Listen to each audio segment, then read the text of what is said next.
खबर दिल्ली से, जहां कोरोना मामलों में तेजी से कमी देखी जा रही है। पिछले 24 घंटों में 8,506 नए कोरोना के मामलों की तस्दीक हुई। एक दिन में 289 अफराद हलाक हुए। मुतासिरीन की मजबूत तादाद बढ़कर 13,80,981 हो गई है। महलवकीन की तादाद 20,907 हुई है।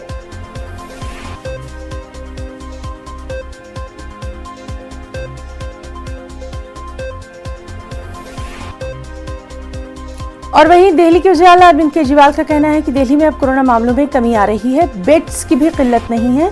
चंद दिनों में 1200 बेड्स तैयार कर लिए जाएंगे। उन्होंने इस हवाले से डॉक्टर्स, हेल्थ वर्कर्स और दीगर लोगों का बेहद शुक्रिया भी अदा किया। 500 आईसीयू बेड्स यहाँ पे चालू हो रहे हैं। ये इन्होंने केवल 15 दिन के अंदर ये पूरा सेटअप तैयार किया है। आप लोगों को याद होगा कि 15 दिन पहले मैं यहाँ देखने के लिए आया था तो ये पूरा मैदान होता था। रात दिन 24 घंटे मेहनत के हमारे डॉक्टर्स ने, पैरामेडिक स्टाफ ने, इंजीनियर्स ने, वर्कर्स ने, मजदूरों ने मिलके ये बिल्कुल वॉर फुटिंग के ऊपर मिशन मोड में ये 500 आईसीयू बेड्स तैयार किए हैं। परसों हम लोग वहाँ पे जीटीबी हॉस्पिटल में गए थे, वहाँ पे भी इसी तरह के 500 आईसीयू बेड्स तैयार हुए हैं। तो अब लगभग 1000 और नए आईसीयू बेड्स दिल्ली में तैयार हो गए हैं। इसी तरह से 200 आईसीयू बेड्स राधा स्वामी सत्संग ब्यास छतरपुर में तैयार हो रहे हैं। तो टोटल 1200 आईसीयू बेड्स मुझे लगता है 1-2 दिन और लगेंगे। जो इनका दूसरा ब्लॉक है वो पूरा होने में 1200 आईसीयू बेड्स अपने तैयार हो जाएंगे। और इस वक्त दिल्ली में कोरोना की स्थिति में काफ़ी सुधार हो रहा है। तो बेड्स तो अब काफ़ी खाली हो रहे हैं अस्पतालों के अंदर, लेकिन आईसीयू बेड्स उतने खाली नहीं हो रहे। इसका मतलब लोग थोड़े जो सीरियस पेशेंट्स हैं वो अभी सिस्टम में थोड़े सीरियस पेशेंट्स ज़्यादा हैं, आईसीयू बेड्स की कमी है। लेकिन ये 1200 आईसीयू बेड्स आने के बाद अब मैं समझता हूँ कि शायद आईसीयू बेड्स की कमी दूर हो जाएगी। दिल्ली का रुख करेंगे, हमारे साथ मौजूद हैं हमारे नुमाइंदे पवन गौड़। पवन, आज का दिल्ली का हाल जानना चाहेंगे क्योंकि एक कम से कम अच्छी खबर अभी हमने खुद सुनी है। अरविंद केजरीवाल ने साफ तौर पर कहा कि हालात में बेहतरी हो रही है।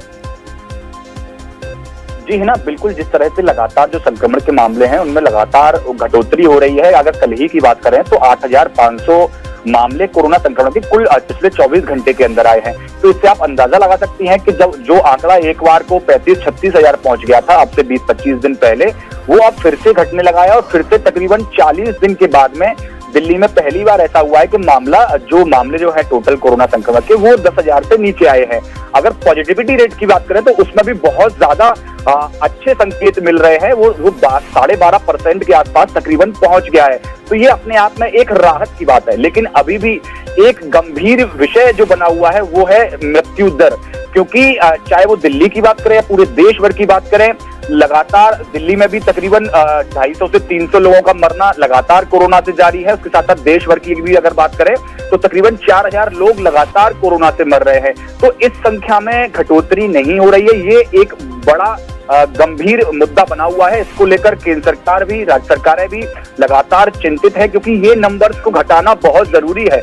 लोगों की मृत्यु को रोकना बहुत जरूरी है। इस सब के बीच में मेडिकल के हालात भी आपसे जानना चाहेंगे, क्योंकि जिस तरह से हमने देखा अरविंद केजरीवाल ने साफ तौर पर कहा कि बेड्स की कमी नहीं है, हालांकि आईसीयू बेड्स में थोड़ी कमी देखी जा रही है।